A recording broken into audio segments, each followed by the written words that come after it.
Welcome to CodeChef. Today we're exploring post-order traversal in tree data structures. Let's dive in. Post-order traversal visits nodes in a specific order. Left subtree first, right subtree next, and the root node last. Think of it as saving the root for dessert after exploring its children. We begin at the root node.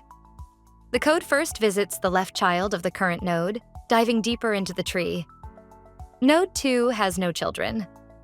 The algorithm prints its value immediately, following the left first rule. After processing the left subtree, the code visits the right child of the root, moving to node 3.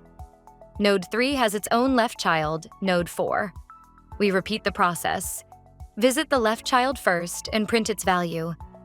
With the left subtree of node 3 complete, we visit its right child, node 5, and print its value.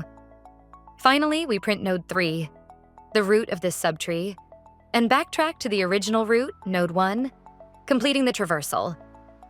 The post-order traversal sequence is 2, 4, 5, 3, 1. Remember, left, right, root at every step. Thank you.